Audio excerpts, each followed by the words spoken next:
Всім привіт! Сьогодні приготуємо неймовірно смачний пиріг на пісочному тісті з вишневою начинкою та білковою меренгою.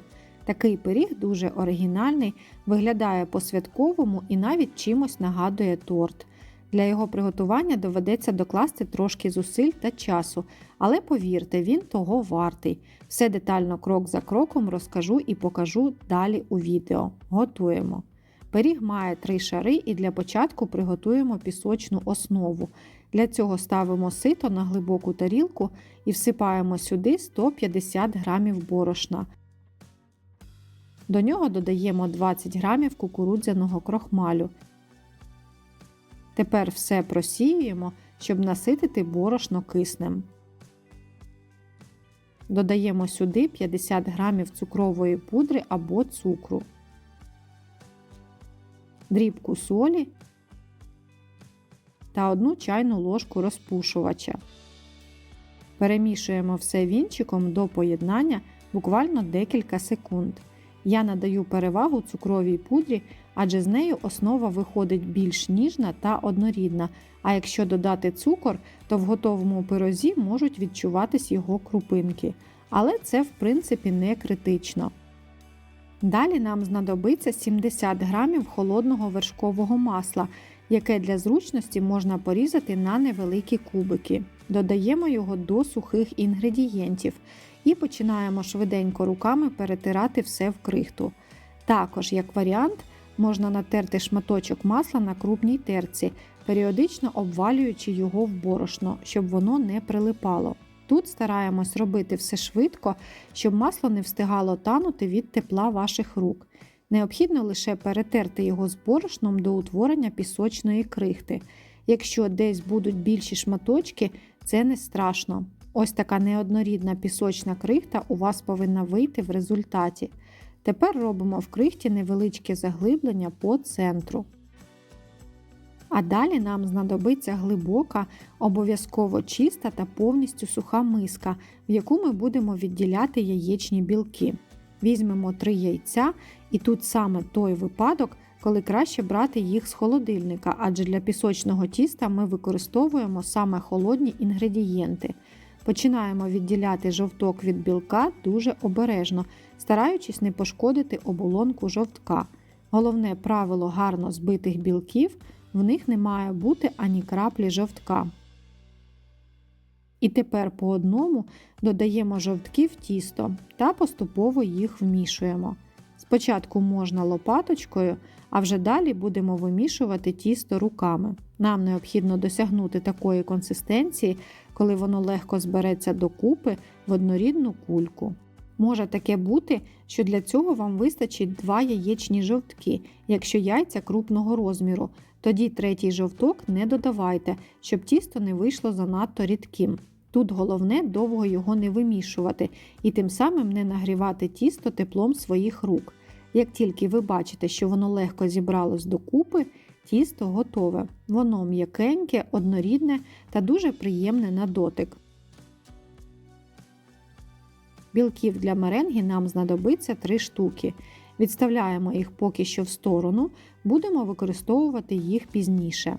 Тепер підготуємо круглу роз'ємну форму для випічки діаметром 22 см.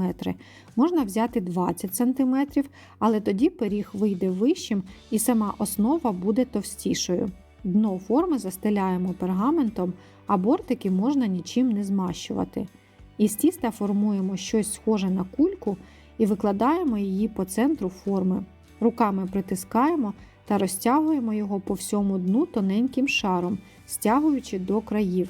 Саме тісто дуже пластичне, приємне в роботі та легко розтягується, тому сформувати з нього основу вам буде досить легко. Також не забуваємо залишити тісто для бортиків, тому спочатку вистеляємо його по дну і вже потім пальцями починаємо формувати по колу бортик. Особливу увагу тут приділяємо кутам, там де тісто переходить із горизонтального положення у вертикальне, адже саме в цих місцях воно лягає товстішим шаром, і в готовому пирозі основа тут буде помітно вищою. Як варіант, можна спочатку розкачати тісто за допомогою качалки в круг трохи більший, ніж сама форма, і вже потім викласти його у форму. Робіть так, як вам зручніше. Сам бортик не має бути дуже високим, приблизно до середини форми чи трошки вище.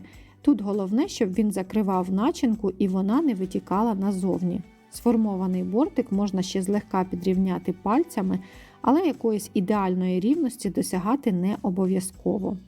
Тепер наколюємо тісто виделкою по всій поверхні. Ставимо нашу основу випікатися у розігріту до 180 градусів духовку, режим нагріву вверх-низ на 15-18 хвилин. Вона має злегка зарум'янитись. Далі займемось начинкою. Для неї нам знадобляться свіжі вишні або, так як у мене, заморожені 500 грамів. Вишні в начинку ми використовуємо без кісточок. Одразу викладаємо їх в каструльку або сотейник. Якщо вишні заморожені, то розморожувати їх не потрібно. Додаємо 100 грамів цукру або 150, якщо вишні кислі. І тепер переходимо до плити. Ставимо сотейник на середній нагрів, перемішуємо вишні з цукром і чекаємо, поки все прогріється і цукор почне розчинятись, а вишні виділять сік. По часу це приблизно займає від 3 до 5 хвилин. Вишні ми не розморожуємо для того, щоб в начинці вони максимально залишились цілими і не розлізлися. Поки вишні з цукром прогріваються, візьмемо 30 грамів кукурудзяного крохмалю і змішуємо його з холодною водою. Її знадобиться 40 мл. Перемішуємо ретельно зараз, і потім перед додаванням у вишні необхідно буде перемішати ще раз, адже крохмаль осідає на дно. Як варіант, замість води можна взяти сік із цих же вишень, тільки він обов'язково має бути холодним. Перемішуємо вишні ще раз, і тут вже можна помітити, що цукор почав розчинятись, а вишні виділяти сік. Тепер необхідно дочекатись, поки вся маса почне кипіти.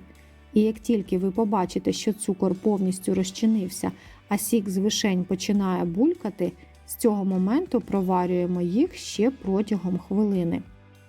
В цей час ще раз перемішуємо крохмаль із водою чи вишневим соком та вливаємо його в сотейник до вишень. Ретельно все перемішуємо, щоб не утворювались грудочки. І тепер проварюємо все це до загущення від 30 секунд до хвилини.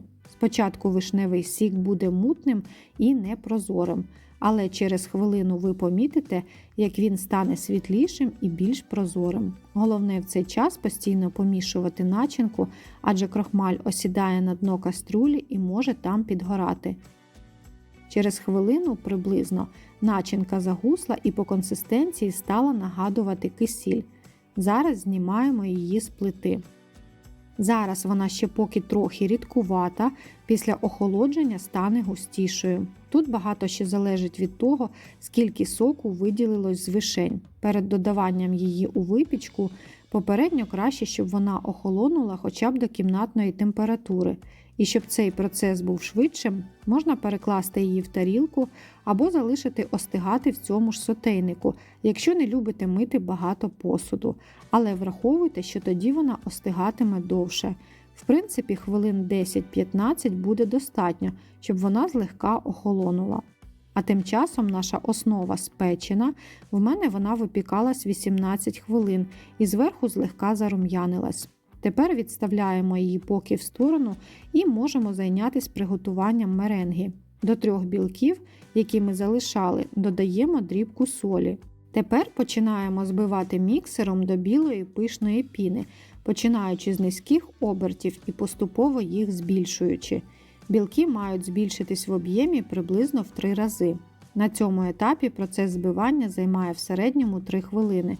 І ось така біла пишна маса повинна вийти. Далі підготуємо цукор або цукрову пудру 100 грамів. І тепер поступово, продовжуючи збивати, по 1-2 столові ложки додаємо цукрову пудру до білків. Тут я також використовую цукрову пудру, щоб меренга вийшла ніжнішою, адже якщо додавати цукор, необхідно збивати меренгу до тих пір, поки він не розчиниться. а це досить важко без прогрівання білків на паровій бані. Тому варіант із цукровою пудрою, як на мене, тут самий оптимальний. Також нагадую, про що я постійно наголошую у всіх відео, де є меренга. Для того, щоб білки гарно збились до стійких піків, посуд, в якому збиваємо, а також вінчики міксера, мають бути абсолютно сухими, чистими, без краплі води та жиру. Також самі білки мають бути без краплі жовтка. Тоді ваша меренга завжди виходитиме вдалою і не буде неприємних сюрпризів.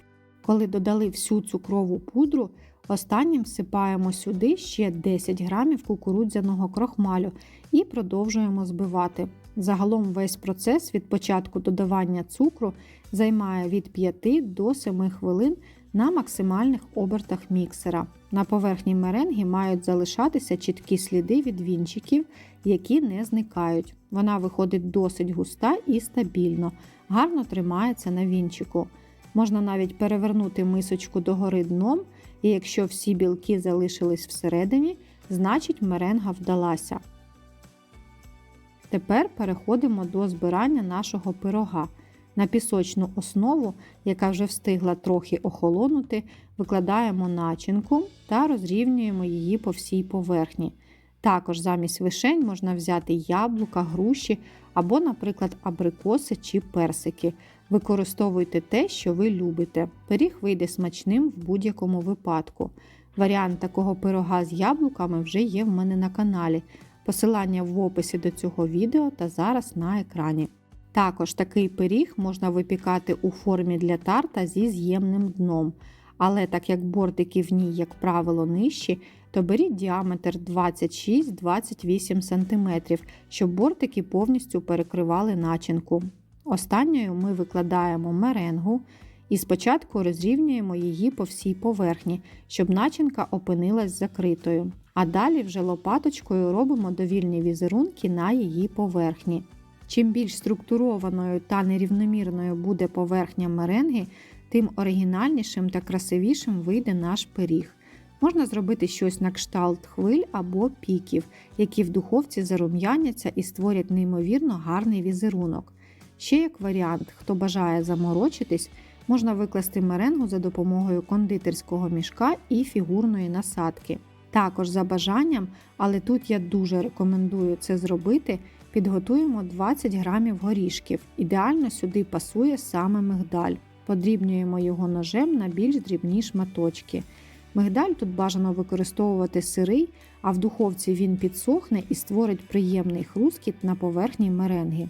Як варіант, замість мигдальних горішків можете взяти волоські або фундук.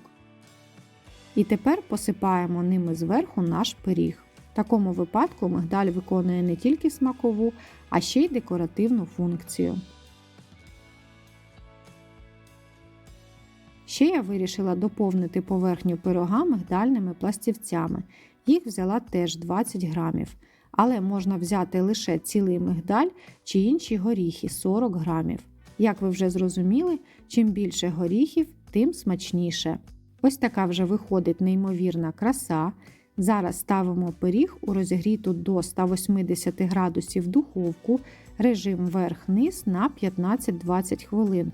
Зверху білки мають зарум'янитись і стати кремового відтінку. Пиріг готовий. В моїй духовці він випікався 20 хвилин. Ось так має гарно зарум'янитись поверхня білків та стати кремового відтінку. Білки зверху підсохли, але всередині залишаються м'якими, і горішки теж зарум'янились та добре підсушились. Зараз залишаємо його охолонути в формі на 10 хвилин, і вже потім можна пройтись по краям ножем, щоб відділити білки від бортиків. І тепер можемо обережно знімати кільце. Пиріг викладаємо в тарілку або на дощечку, але дно форми краще залишити, адже пісочна основа дуже крихка. Єдине, що можна зробити, це зрізати кутики пергаменту по краям, щоб вони не заважали.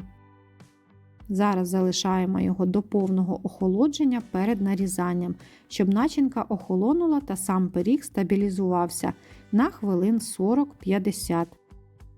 І вже після повного його охолодження можемо нарізати. Чесно, я не дочекала, щоб він повністю охолонув, тому начинка трохи нестабільна і може витікати. Але звичайно, що на його смак це аж ніяк не впливає. Такий пиріг дуже гарний в розрізі, адже має 3 абсолютно різні шари, які відрізняються як за смаком, так і за кольором. І це є головною його родзинкою. Ніжна пісочна основа, соковита вишня з легкою кислинкою, повітряна, немов хмаринка меренга та хрусткі горішки. Все це разом створює якусь неймовірну смакоту. На одному шматочку зупинитись точно неможливо. І ще такий пиріг виглядає дуже ефектно та по-святковому, тому його можна готувати не тільки в будні, а й на будь-яке свято. Ваші гості будуть в захваті від цього пирога, це я вам гарантую. Достатньо просто змінити начинку і кожного разу ви отримуєте новий смак. Одним словом, це просто чудо, а не пиріг. Обов'язково беріть собі на замітку цей рецепт та приготуйте при нагоді. Я впевнена, він стане вашим улюбленим. З нетерпінням буду чекати на ваші відгуки в коментарях. А також не забувайте ставити вподобайку, якщо вам сподобалось це відео, та підписуйтесь. Це буде для мене найкращою подякою. Готуйте з душею та любов'ю, і ваші страви завжди будуть неперевершеними. До зустрічі!